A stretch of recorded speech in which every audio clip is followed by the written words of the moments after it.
It's not every day, but ladies and gentlemen, people did get along. That's a shocking sight to see. We're gonna talk about that. We also have trailer leak details going around for Battlefield 6, some massive news, Halo news, Cyberpunk news, Call of Duty news, and Sony is looking to redesign the PS5. That might be bad news out there, but well, let's get right into it. Shout out to every single one of you for 1,000 likes on the last video. Once again, y'all are giga chats for that one. But coming in at number 9, this is what we're hearing. Now, this is a shocking turn of event. I will give you the plot point real quick, but honestly, now we got 9 different studios all working on Call of Duty games, and homie's like, yo man, put Treyarch on top of Infinity Ward. And I don't know, man, like, do you think Treyarch should be on top? You think Infinity Ward should be on top? But Relaxing and came out says Toys for Bob, more like Toys for Bobby Kotick. Shout out to the homie for adding me in the situation out here. Motherfucker out there just solved the Easter egg, and you wanna know what? The plot is simple, and this shocked literally the entire world, and I made a dedicated video on this situation. Now the plot here is that Bobby Kotick came out, the CEO of Activision, you know, Daddy Activision, came out and he said that he will cut his salary by 50% and he will also not take the $200 million bonus. The speculation here is that maybe he's not taking the bonus because of the new tax law that's going around, or maybe the investors got mad, and rightfully so, because they fired 200 people, they gave them $200 Battle.net gift card, and they were like, yo, go home, sweetie, buy stuff, buy games on our website and give us that money back. Bobby Kotick was like, let me hop on my Lamborghini, I'm gonna smile hard, I'm gonna go at 200 miles per hour, the police can go pound sand, I'm gonna take that $200 million bonus. But now he just did a 180, which is absolutely shocking news, and they revealed the fact that Toys for Bob is also going to be working on Call of Duty Warzone, and we have Toys for Bob. Originally, they used to work on Crash games, but now they're going to be helping with Call of Duty Warzone. I don't know if that's good news or not. This might be too many cooks in the kitchen type of scenario. I really don't know. And of course, the homies will say, where is the anti-cheat? And that's a very valid question. Also in the news, PS5 restock disaster and Sony may alter design to cope. Now, this is actually good and bad news. It really depends on how you view this information, because this is what Totoki did suggest. Love the man's name. He suggested that Sony may be able to cope with the shortage by either finding a secondary resource to manufacture its consoles with, or by even going as far as, quote, changing the design of the machine in order to circumvent the issue. In English, it means that they might change the design of the PS5, and I clearly see a ton of problems with this one. Problem number 1, okay, if they do decide to change it, well, all the scalpers and you know what, everyone that has like original PS5, they will be like, you know what, let me actually hop on eBay, let me actually put my Sony Pony PS5 as like a collector's edition, put it for like $1,000, maybe $2,000, maybe $3,000. Hey man, I'm gonna make money, right? So that's like problem number 1. Problem number 2 here is that it might not look as good. People might look at it, people might not get hit in the G-spot. I don't know, there can be 1,000 different problems. But the good news here is that if they do decide to change the PS5 design, well, they can actually produce it way faster, and a lot more people can have the Sony Pony PlayStation 5. So it can be a W, but do not expect this to be like a PlayStation 5 Slim or PlayStation 5 Pro. That might still happen, but in coming years from now. On the other hand, on this day, on April 29th, on this day 13 years ago, Grand Theft Auto 4 was released, and you know what, soon enough we're gonna see GTA 5 hitting 10-year mark, and there is still no information about GTA 6. Kind of blows my mind, kind of boggles my mind. Rockstar can give them all, okay? On the other hand, a lot of people are really hitting the G spot when it comes to Returnal. This is Harry Kruger, he's a game director at Housemarque, and he says that absolutely floored by the positive reception to Returnal, so rewarding to finally see our game out there and resonating with players. To be honest, this is absolutely wild to see. I'm actually happy to see that, because people did get along. Like, y'all remember Cyberpunk, y'all remember Anthem, y'all remember Fallout 76. It was really hard for people to get along, but this time, you remember Last of Us 2 as well. Like, the game was a masterpiece in a lot of different categories. Personal opinion, I did not like its story, but if you liked it, hey man, I'm not gonna drop a stun grenade on your opinion. If you liked it, hey man, you liked it, okay? It's nothing but love, okay? But Returnal is one of those games that is hitting people in the G spot. And really, man, I still had to watch a lot more gameplay. Like, I haven't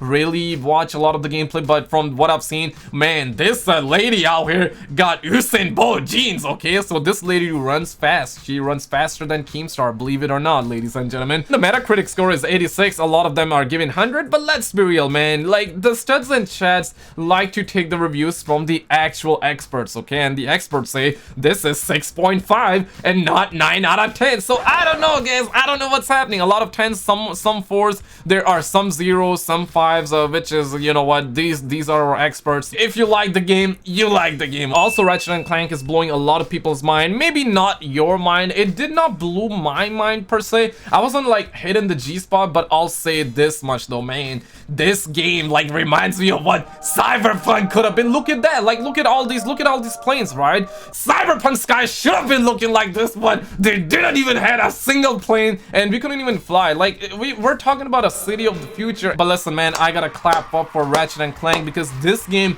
does look pretty good. And I did play this when I was a kid, so nostalgia is kind of kicking in, and some people did watch the stream and they were like, the stream is boring, and I agree with you. The stream was definitely boring, but the game looks amazing. And this is what one of the dev has to say: this is the best looking video game ever made, period. It won't be forever, of course, but on June 11th I 100% stand behind the statement, and I say that having had literally no hand in making it, just observing with awe since I returned to Insomnia Games. And really, the game does look pretty good, but all I gotta say here is that either you're gonna love the game, or you're just gonna be like, well, it's not the game for me. That's basically what I see happening. Otherwise, if you're into games like that, you're really gonna love it. But speaking of Cyberpunk out here, well, this story is a shocker. Jason Schreier came out and he says that following the flop of Cyberpunk 2077, man, already we got some heat going around out here. Let's examine this real quick. CD Projekt board members are set to receive huge bonuses ranging from $4 to $6 million. That is a lot of moolah, and I believe that there is an expert out here who says this. Thought I was reading an article on Activision, not CDPR. You know what? I'm gonna smash the like button. Shout out to the homie for adding me in the situation as well. Meanwhile, some employees say that they got lower bonuses than expected because the board wouldn't delay the game. And check this out, guys. The employees said their bonuses were ranging between $5,000 to $20,000.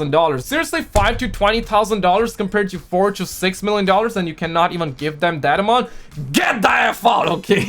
A CDPR spokesman said that the average was $34K. Staff had expected more for their first big game in 5 years. I mean, rightfully so. And the bonuses tied to profit sharing would have been far higher if Cyberpunk hadn't been such a mess at launch. But you know what? The higher up who decided to release this game, they are the ones to make all that moolah. And the devs that were actually working their butt off on this game, they were like, yo, man, like, we should release this game in 2022. I don't think this game will be ready even in 2021. Let's not release it. They are the ones getting cucked in this situation, and this is where a lot of people started beefing. People were like, okay, man, a flop of Cyberpunk, 14 million sales is a flop. Jason says 30 million sales at launch, which was lower than analysts expected. Sales also nosedived after the reception and after it was removed from the PlayStation Store, as you might recall. In my opinion, both of them got good points. Like 14 million copies, that's not bad. That's actually pretty good. But what Jason is trying to say here is that analysts were expecting a little bit more, and I guess rightfully so, because a lot of the analysts were comparing this game with GTA, and understandably so. GTA does 100 million plus, so surely this game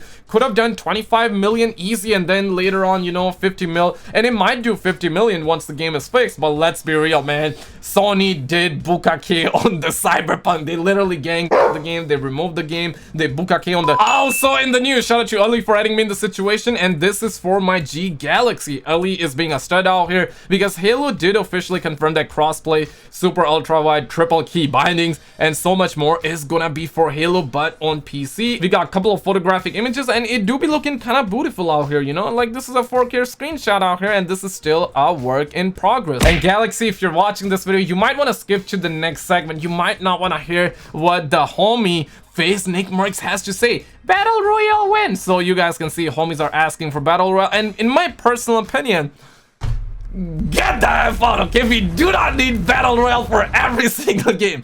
Personally, I'm just joking around. I don't hate Battle Royale, okay? I don't love it, but I also don't hate it. But let's be real. Battlefield, Call of Duty, Halo, top 3 FPS games that are out there. Everybody know about these games, right? Call of Duty is doing battle royale. They're making money, like more money than God actually. We're having leaks that suggest that Battlefield is gonna have a battle royale mode. DrDisrespect is teasing that, he's hinting at that, and let's be real, EA has done that in the past. EA, Activision, same company in my opinion. EA love making money, Activision love making money. Both of them, they wanna make money, right? Microsoft will be sitting back and they will be like, yo, should we make the monies or should we not make the monies? And the answer is clear, right? Battle royale do be making them a lot more money than God. These are facts, no printer, ladies and gentlemen, so it's likely gonna happen. Also in the news, we got a lot of really good news about Battlefield 6. This is coming straight from Tom, and VGC is crediting my man Tom, which is massive, okay? Because VGC is a very credible source, and the fact that they are talking about Tom Henderson's leak,